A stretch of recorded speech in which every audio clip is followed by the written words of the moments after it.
This is Max and Mia podcast. Hey everyone, welcome back to another episode of Max and Mia podcast. It's so great to have you here with us again. How's everyone doing today? Before we dive in, if you're enjoying our podcast, don't forget to hit that subscribe button and give us a thumbs up. It really helps us out. Absolutely. And if you haven't already, turn on notifications so you never miss an episode. So, what's on the menu for today, Mia? Well, Max, we've got a fantastic episode lined up. We're going to explore comparatives and superlatives. You know, how to compare things and talk about the best, the worst, the most interesting stuff. That's right. Plus, we'll be looking at adverbs of frequency, those handy little words that tell us how often we do things, like always, usually, sometimes. And we can't forget about phrasal verbs. They're everywhere in English, so we'll share some really useful ones that'll make you sound more natural. Throughout the episode, you'll also pick up tons of vocabulary that you can use in everyday conversations. So grab a coffee, get comfortable, and let's get started. Let's do this. All right, so let's kick things off with comparatives and superlatives. Max, have you ever been in a situation where you needed to compare two things, but you weren't sure how to say it properly? Oh, all the time. Like, I remember trying to explain to someone that my apartment was smaller than my friend's place, but I almost said more small, which sounds totally weird, right? Exactly. That's a classic mistake. So let's break this down. Comparatives are what we use when we're comparing two things. And here's the key. For short adjectives like small, we just add "er" to the end. So it's smaller, not more small. Got it. What about longer words, though? Great question.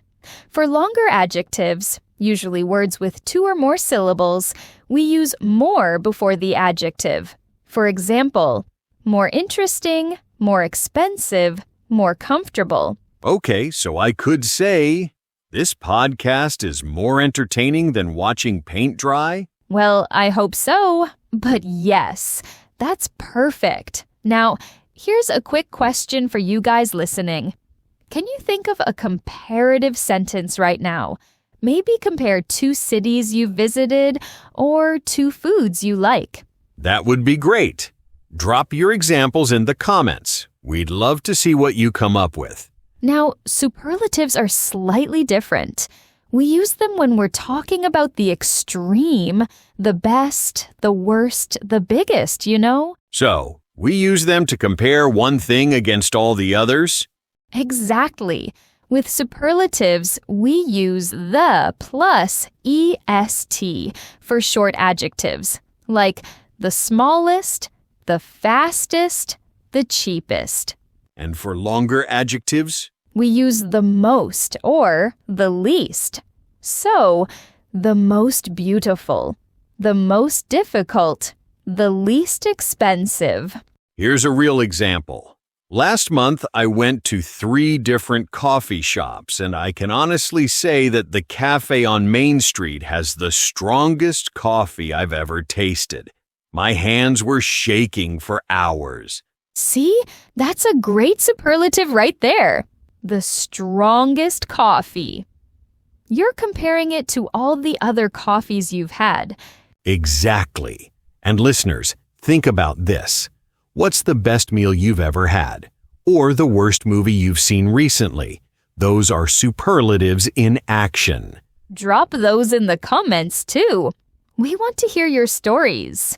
What's the most interesting place you've ever visited? Oh, one more thing to remember. There are some irregular ones that don't follow the rules, like good becomes better and the best, not gooder or goodest. Right.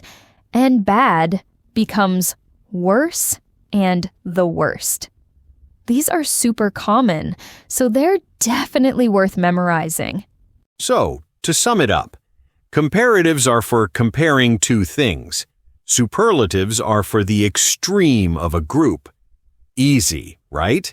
Totally. And honestly, the more you use them, the more natural they'll feel. So speaking of using comparatives and superlatives naturally, let's listen to a conversation between two friends, Sarah and Tom. They're catching up after their summer holidays, and pay attention to how they compare their experiences. Let's hear how it sounds in a real conversation.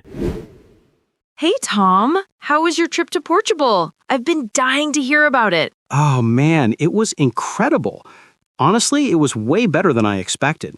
The weather was warmer than back home, and the beaches were absolutely stunning. How about you? Where did you end up going? I went to Greece. I visited Athens and then spent a week island hopping. It was amazing, but I have to say it was hotter than I thought it would be. Like, seriously hot. I bet. Greece in summer is no joke. So which island did you like the most? That's tough. I visited Santorini, Mykonos, and Crete. I think Crete was the most peaceful of the three. Santorini was beautiful, but it was definitely the most crowded. There were tourists everywhere. Yeah, I've heard that about Santorini. It's become super popular in recent years. Was it more expensive than the other islands? Oh, for sure. Everything was pricier there. The restaurants, the hotels, even the little shops. Mykonos was expensive too, but I found Crete to be the most affordable. Plus, the food there was the best I had during the entire trip. Nice. What did you eat? Lots of fresh seafood, Greek salads, moussaka. Everything was so fresh and flavorful. The restaurants in Crete felt more authentic than the touristy spots in Santorini. What about Portugal? What was the food like there? Amazing! I tried this dish called bacalhau.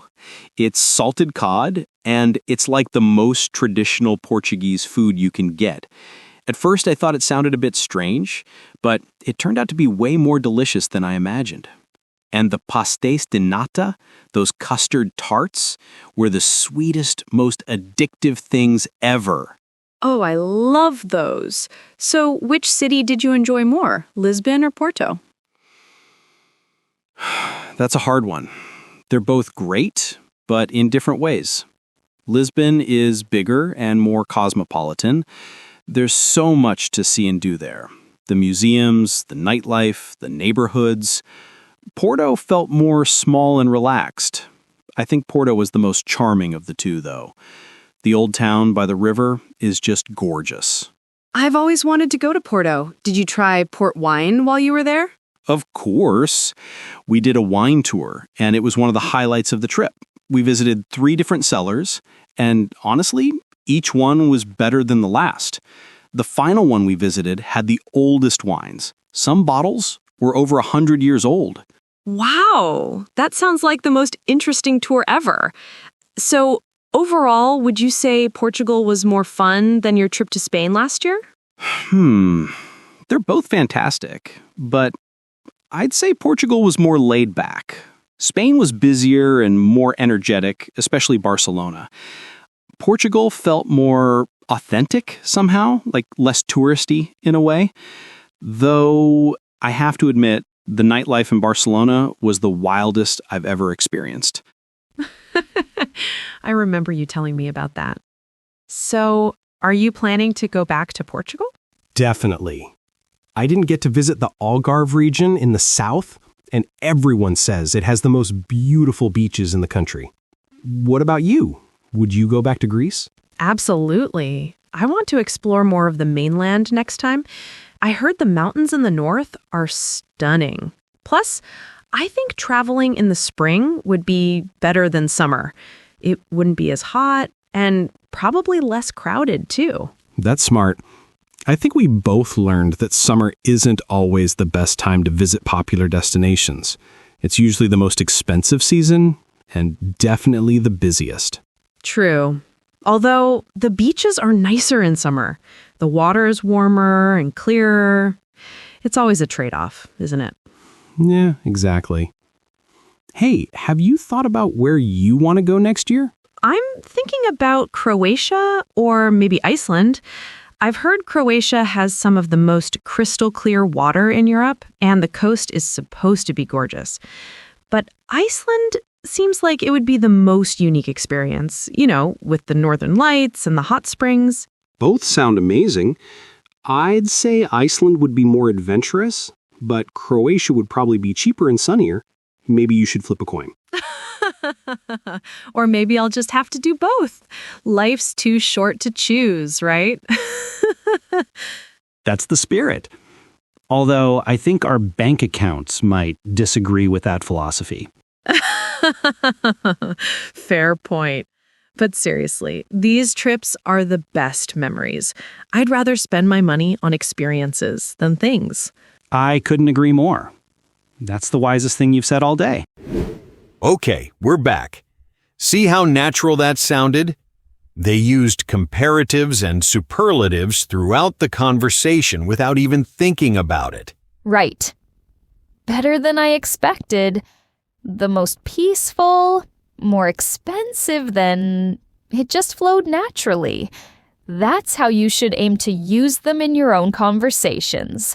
And did you notice how they weren't forcing it?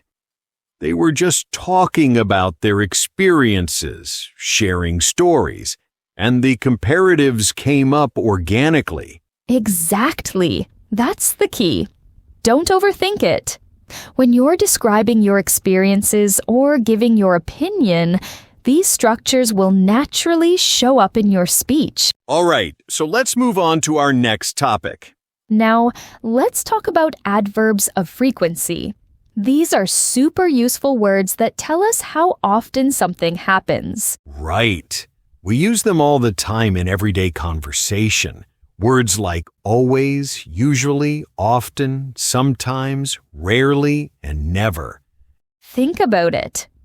When someone asks you about your habits or routines, you're probably going to use these words, like, I always wake up early, or I never skip breakfast. Exactly. And here's something important about word order. These adverbs usually go before the main verb. So you'd say, I often go to the gym, not I go often to the gym. Good point. But there's an exception. With the verb to be, the adverb comes after it. So it's, I am always tired on Mondays, not I always am tired. Let me give you some examples. I usually catch up with friends on weekends. That means most weekends, but not every single one. Or, I rarely eat fast food, so maybe once in a while, but not very often at all. Here's another one. I sometimes work out in the morning, but I often end up going in the evening instead. See how you can use more than one in a sentence? Nice. And listeners, think about your own routines. How often do you check your phone? How often do you watch TV? Try making sentences with these adverbs. Oh, and don't forget, you can also use frequency expressions like once a week, twice a month, every day, or from time to time. These usually go at the end of the sentence. True. I go running 3 times a week. Or I hang out with my friends every weekend. By the way, did you notice I said catch up with and hang out with earlier? Those are phrasal verbs. We'll get into those in a bit. But keep your ears open. They're everywhere in natural English. Good catch, Max. Okay, so now that we've covered the basics of adverbs of frequency, let's hear them in action. We've got another conversation coming up between 2 roommates talking about their daily routines and habits. Listen carefully and count how many adverbs of frequency you can spot. And also pay attention to any phrasal verbs you hear. We're going to discuss those right after this conversation. Here we go. Let's listen to Jake and Emma talking about their daily habits. Hey, Emma. I barely see you anymore. Our schedules are so different now. When do you usually wake up these days? Oh, I always get up around 6 in the morning.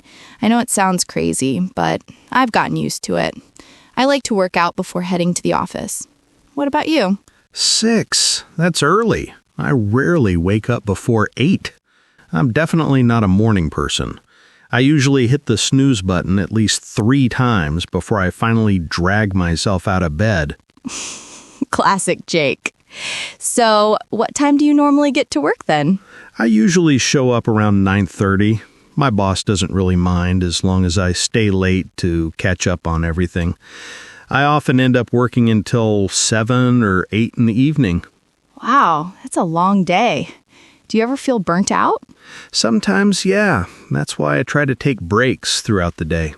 I usually step out for lunch instead of eating at my desk. It really helps me clear my head and recharge. That's smart. I hardly ever take proper lunch breaks. I'm always eating while I work, which probably isn't healthy. I should really cut down on that habit. You definitely should. Speaking of habits, do you still go running every morning? I do. I usually run for about 30 minutes before I get ready for work. It helps me wake up, and I always feel more energized throughout the day. Although I have to admit, I sometimes skip it when the weather is terrible. I can't blame you. I've been thinking about picking up some kind of exercise routine, but I never seem to find the time. Or maybe I'm just making excuses. Probably the latter. You just need to set aside some time for it. What do you usually do after work? Well, I often hang out with friends or catch up on shows. Sometimes I go out for dinner, but lately I've been trying to cook more at home. I'm not very good at it yet, though. I keep messing up the recipes. Hey, at least you're trying. I rarely cook anymore. I usually order takeout or just throw together a quick salad. It's not ideal, but it's convenient. Yeah, I get that. Do you ever just chill out on weekends, or are you always doing something active? I'm usually pretty active on Saturdays. I often meet up with my sister for brunch, then maybe go shopping or check out a new cafe. But Sundays, I always take it easy. That's my day to just stay in, catch up on reading, and relax. That sounds nice. I hardly ever plan anything for weekends. I just go with the flow. Sometimes I end up being really productive and cleaning my entire apartment. Other times I just binge watch stuff all day. Nothing wrong with that. Everyone needs downtime. Do you still play video games? Not as much as I used to. I occasionally play on Friday nights, but I've kind of moved on from that phase. I usually prefer going out now or just hanging out with people face to face. That's a good change. Oh, speaking of going out, do you still go to that gym near your place? I signed up for it, but honestly, I rarely go. Maybe once a month. I always tell myself I'll go after work, but then I'm too tired and I end up putting it off.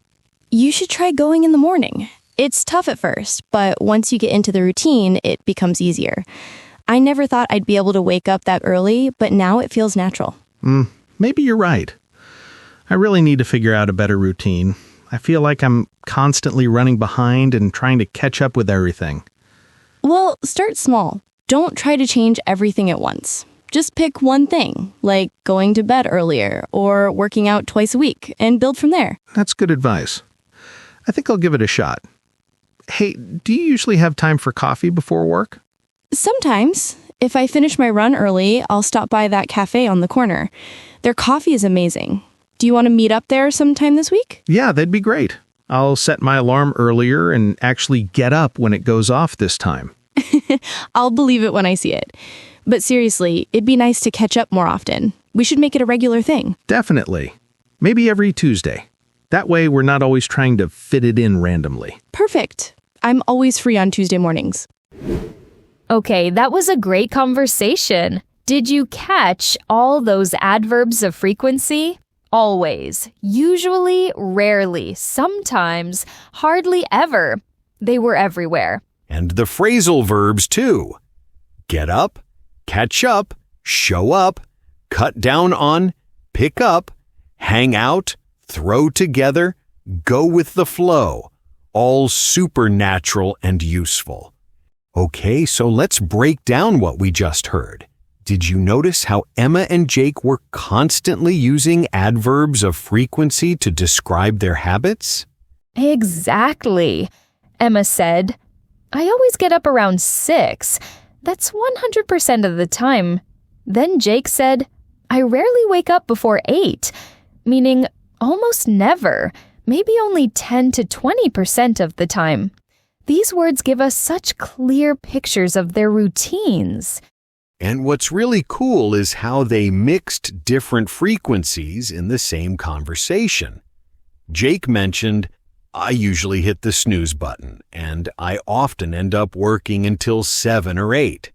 Both are frequent, but usually suggests a bit more consistency than often. Right. And Emma said, I sometimes skip it when the weather is terrible. So it happens, but not regularly. That's the beauty of these adverbs. They give you precision without having to say exact numbers or percentages. I also loved when Jake said, I hardly ever plan anything for weekends. That's a really useful phrase that means almost never, but it sounds more natural than just saying rarely in that context. Great point. And notice how they place these adverbs correctly in their sentences. Before the main verb. I usually run. I rarely cook. I always feel energized. It just flows naturally once you get the hang of it. The key takeaway here is that these adverbs make your descriptions so much richer and more accurate. Instead of just saying, I exercise, you can say, I usually exercise 3 times a week, or I rarely miss a workout. Now, before we wrap up, let's quickly mention those phrasal verbs that popped up in the conversation. Yes, we heard get up, catch up, show up, cut down on, pick up, hang out, throw together, go with the flow, put off, and a few more. All of these are super common in daily English. If you caught most of them, fantastic. If not, don't worry. Go back and listen again. Phrasal verbs become easier the more you're exposed to them in real contexts. And well, that brings us to the end of today's episode. We've covered a lot of ground today. We definitely have. Comparatives and superlatives, adverbs of frequency, and those super useful phrasal verbs. Hopefully, you now feel more confident about using all of these in your conversations. Remember, the key to improving is practice. Try using what you learned today in real conversations. Compare things, talk about your routines, throw in some phrasal verbs, just go for it. Exactly. Don't be afraid to make mistakes. That's how we all learn and get better. Every conversation is an opportunity to improve. If you enjoyed this episode, please subscribe to our channel and hit that like button. It really helps us reach more English learners like you. And drop a comment below. Tell us which phrasal verb was your favorite, or share a sentence using a comparative. We love hearing from you guys. Also, if there's a specific topic you'd like us to cover in future episodes, let us know. We're always looking for new ideas. Until next time, stay curious, stay motivated, and most importantly, have fun with your English learning journey. See you in the next episode. Bye-bye, everyone. Take care, everyone.